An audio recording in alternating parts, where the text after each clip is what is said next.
Hi there, guys. Welcome back. This is Real Talk with Neff and Jeff. She's Neff. And that's Jeff. And this is Real Talk. And this is Real Talk with Neff and Jeff. Hey, listen, we just want to thank you for the outpouring of support for Sincerely. our first promo, right? Absolutely. You guys are amazing. You are. We're hoping for that kind of an outcome just from one video. Right. And it's a small video, smaller than what we're planning on doing. And you guys killed it. You did. Like, we did not expect that explosion. Like, we were crying tears of joy. We were. So thank you. Yes, please. Much more to come. Let hey, anybody listen. know that likes this stuff. Yes. And we're going to get right to it because there's some juicy stuff we need to address. We don't got the time to sit here and praise you guys That's all right. day. But no, seriously, thank you so much. Yeah. Like, we really are grateful. From the bottom of our hearts. And it is incredible to see, but remember, it's your journey as much as it is ours. And come on, keep it going. Keep the float going, That's right. So, a lot has happened since our last conversation, right, Jeff? Look at you. I can see your body language. Don't try to square off with me. Like, I ain't squaring off with nobody.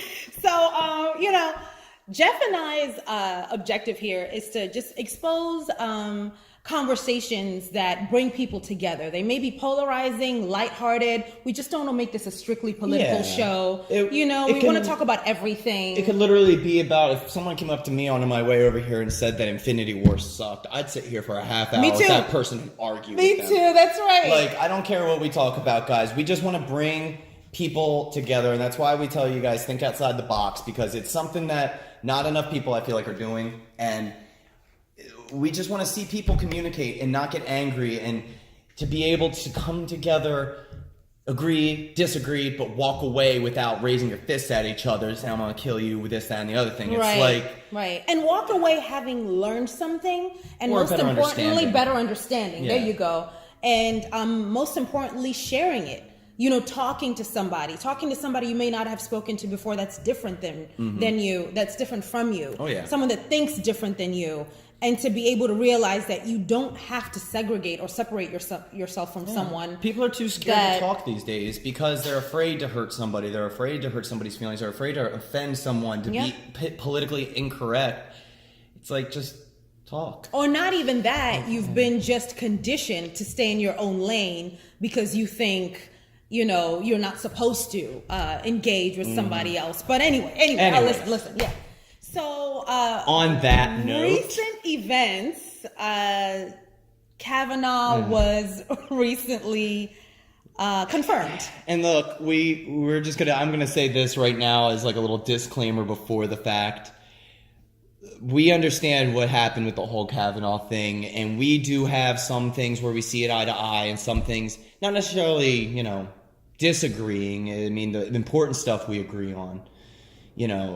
The whole situation that if you're a female or male that has been sexually assaulted, raped, violated in any kind of way, that's wrong. And it doesn't matter which way you point at it, it's wrong. Like, flat out. Mm-hmm. Like, that is not something worth arguing about because I can't see any other way of somebody convincing me otherwise, But it's not even more or less what happened in the whole Kavanaugh thing that got me. It was post Kavanaugh, and towards the end is when it really started. Things were being showed, and to me, it really started getting aggressive on all fronts. And it's like it didn't even feel like anybody was fighting for a good cause anymore. Yeah. It was like almost like a witch hunt. Like I, as a male, was sitting there going, "God, should I be feeling bad right now?" Okay, so let's talk. So Jeff and I talk on a daily basis, and he brought this to my attention, and I assumed you and I would be on the same page because we're very much alike but also quite different. So his opinion was, he started off saying it's a tricky situation because he feels we're living in a time where, I don't want to put words in your mouth, but where men are under attack, so to speak. See, that's the thing. I don't want to say under attack because that's the problem. Like, this is why this subject has gotten me so messed up, because I can't even say that men are under attack right now because women jump out of the floorboards and are just like, excuse me, We're the ones getting The raped. We're the floorboards. ones actually getting attacked. And it's like, no, I get that. No, I seriously do. The fact that you can't go to your car because it's dark out and your car is only right across the road, that's a problem. I get that. Yeah. It's oh my God, this is such a... I know. Okay, all right. I'll open it up. It's his perspective is, for example, this is how it began. He says, Neff, if I have a problem if a female has a problem with me in the workplace, for example, and she doesn't like my personality, she just doesn't like who I am, she can go to HR or our boss and say, Jeff touched me, or we were alone somewhere and he made me feel uncomfortable. And this person saw it happen, and then I saw it happen. He did that. Yes, and so it's kind of, where 2 or 3 women are gathered and they agree in this day and age that a man is in trouble. So, of course, then I came out of the floorboards. I said, wait a minute. And I said, what are you trying to say? And he said, well, no, most men don't talk about this, that there is a certain fear and discomfort that this movement has taken a hold of itself, this Me Too movement, where now a man can get accused of something and you may not have done it. Obviously you haven't done it, and now your whole life is ruined because now the presumption of innocence is totally out the window. And I started to get quite defensive and slightly offended because I was like, wait a minute. So with the Kavanaugh thing, you're saying he's innocent? And then he was like, no, I'm not saying that, but why not? And so then... It's because I stand by the whole thing of due process, innocent until proven guilty. And I feel like that's how it should go down. It's like, too many times am I feeling like I'm seeing guilty until you can prove your innocence. And it's like, that's not how it works. It's like...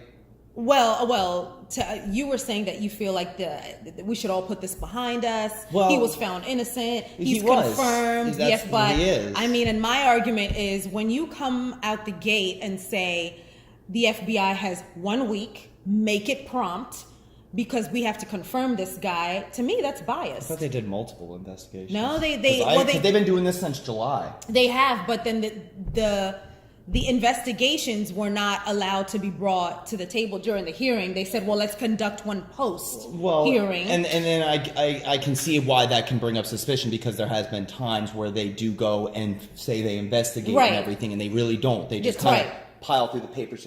Exactly. Investigation done. Exactly. I've seen that before. Yeah. I don't want to say that that's not the case this time because I don't know. That's the thing. I can't sit here and say, yes, he is definitely, they definitely faked him out. All I do know is they found him innocent and he's getting confirmed. That is the facts that it's at. Whether or not he did something to Mrs. Ford, Dr. Ford, is a whole other story that has a lot of shady implications to it because while the investigation might not have done what they said they did, at the same time, Dr. Ford won't give up her polygraph results and other evidence that she says that she has that would implicate Kavanaugh. Well, she won't turn that over for some reason. Well, isn't she the best witness to something that happened She's to not her? a witness. But that's the thing. Isn't the victim. Isn't the victim the best evidence, so to speak? And so if somebody comes forward and it's 30 years later, as you well know, as you've told me, the symptoms of trauma, there are certain things that they were picking apart and saying, well, you don't remember what room it was. You don't remember it was upstairs or downstairs.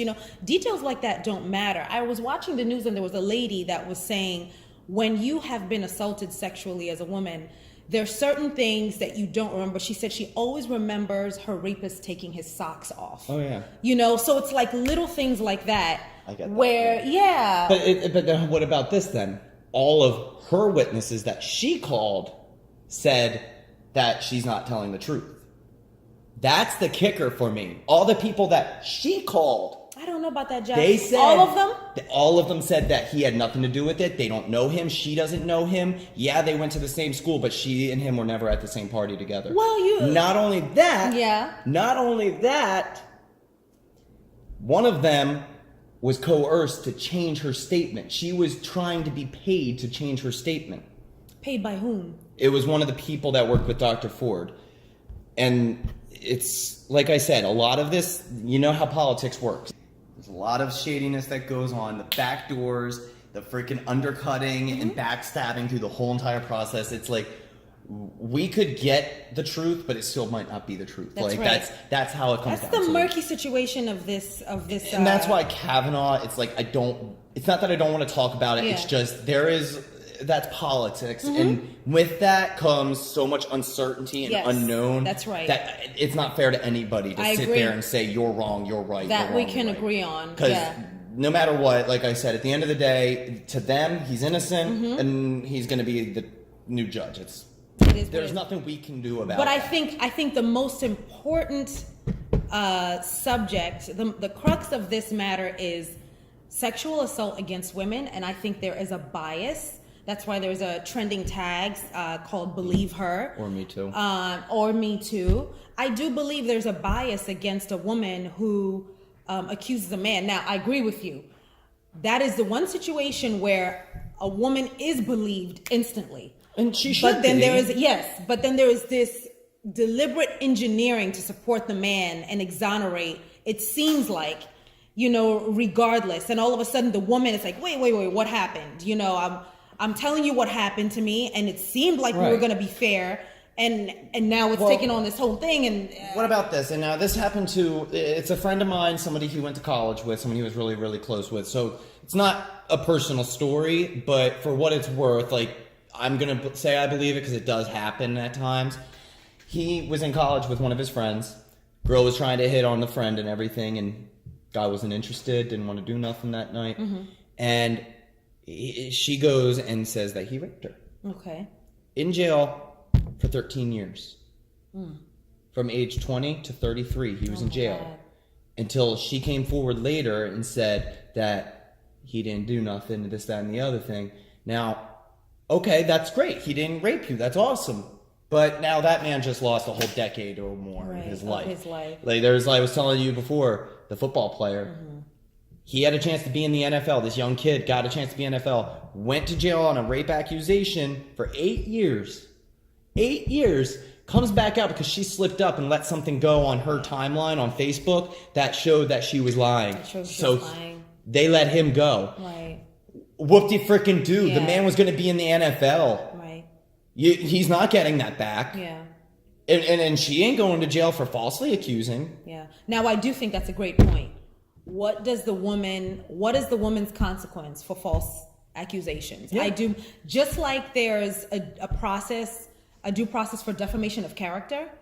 I do believe that. And perjury, because you're in court swearing in court that they did it under oath. Yes, I do agree with you there. There should be, because if it happened to one of my loved ones, my uncle, whatever, brother-in-law, I don't know, then I would be like, listen, that woman needs to be brought to justice. So when it comes to that, I do agree. And you're the one that told me Tyler Perry got raped. Yes. And I never knew that. Yeah. And that's the thing. Men can get raped too. It's Yeah. like, it's not a big deal for us, but it happens. And that's what we talked about before. Yeah, The conditioning of men, we're not supposed to complain. If we get raped by a woman, we're supposed, why didn't you enjoy it? Why didn't you like it? You should have went after her, man. Come on. Yeah, a woman can rape a man.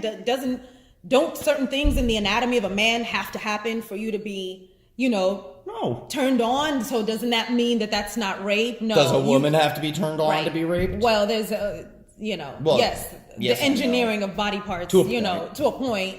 I mean, no, to a point, no, you don't have to be. That's but the a thing. man, exactly. You know what? We're trying to keep it family friendly here. But the point of the point is, Jeff was also saying, I brought up the point of Tyler Perry, how he was on Oprah talking about this a decade plus ago, how he was raped and violated sexually by an older woman in his neighborhood. And he was definitely raped, even though, yes, you are aroused, but you don't want that attention, and you don't know how to say no because this person is in a position of power.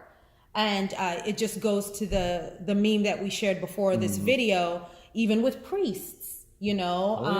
Priests men on men, or women on boys, or a woman on a man. I've seen a video of a high school boy getting dragged into the bathroom by a girl and getting punched, slapped, kicked, kneed in the gut, and then her trying to force her tongue down his throat, kissing him and stuff. It's like, if a man did that to a woman, holy cow, that Yeah. boy's life would be over. True. It's true. There is a double standard when But it if comes to a girl does it to a boy like that, oh, she hit him a few times, Yeah. and oh, she was kissing him. yeah. It's Now cute. I've seen maybe 2 or 3 instances where a female teacher has Oh. sex with an underage boy, and they're doing hard time. But that's you know? but that's the thing. It's like, that's usually with consent. It's usually the kids that aren't saying no and everything. Is it a... Well, that's true. That is consensual. They're not saying it's no. consent, but it's still Yeah. statutory rape. That's right. Which is, Adults are stepping in and saying, "Listen, yeah, that's right." See, such a fine line this It's a topic fine we line, picked, this man. topic. This topic, I tell you. Bottom line is, look, we got to stop dividing each other into sections and groups to say, hey, if you think that this person is, guilty just because she says she is, and then when he gets shown to be innocent, say, well, if you think he's innocent, then you're just as bad as a rapist. No, you're just Right. trying to make me take a side. and now. I have to admit, I didn't obviously call him a rapist. She I know didn't. Jeff. I didn't, but I was taken aback by your opinion on this and going, wait a minute, was Kavanaugh really guilty? And my instant reaction was like, wait, what, Jeff? Like, what did you say? Are you not pro rape? No, but, no, but it's like- so it is. It's a weird conditioning is real. It is conditioning, and it's a it strange thing. is. It's funny how you said it in the last video, too, where the divide stands and because of conditioning where Right. it rests. You have to be very conscious of what you watch, who you listen to, what your influence is. And guys, stop being so freaking harsh towards each other. It's like, we get it.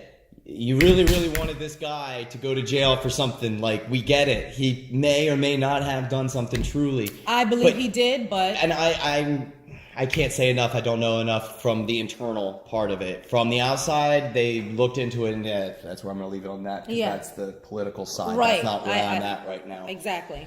The thing is, for me, it's just, I'm tired of going on and people saying stuff like, well, if you think that he's innocent or you think there isn't enough to send him to jail and stuff like that, it's like, then you're just as then bad you're as just he is. as bad as that a rapist. I believe is it's is like, wrong. but come on, you can't group us all together. Yeah. Just like when they say, oh, all you millennials eat Tide Pods and stuff. That's right. Okay, well, if you're going to say that, then all cops are bad and kill everybody, okay? Because if only some cops are bad, well, then guess what? That means only some millennials eat Tide Pods. And if only some millennials eat Tide Pods, that only means a very few percentage of us guys will go ahead and lose control like that and rape or hurt a woman in that kind of way. And I'm going to tell you, the rest of us would rather beat the living crap out of the guy that is seen doing that than do it ourselves. So don't group us in with the rest of those scumbags out there. If you're mad, be mad at the ones who actually do it, not at the ones that don't. Okay? That's where I'm going to stand firm on right there. That is where I'm at. I like it. I like your perspective. I think we've been hearing a lot from women, and I respect your male perspective, and I like it. And that's the thing. I I hear have no it. I disrespect to the understand. females. I I'm not a understand. female. I don't know what it's like to get raped. I've never been raped. I'm not a female who has been raped, and I will never be because I can't be a female. Right. I will never know what it's like to sit in your shoes where you can't go for a jog after sunset at night when it's really nice out and stuff. You can't go. You got to make sure you got your keys wrapped inside your freaking fingers walking out from Walmart just in case. I'll give you a wonderful example in closing. Dave Chappelle's latest skit on Netflix, he said, man, it must be, this is before Kavanaugh. Do you remember that? Man, it must be tough to be a woman. Yeah, I do. Imagine wearing a backpack that everybody wants. Everybody wants that backpack. Damn, nice backpack. And you just feel like everybody's staring at you and they want that backpack.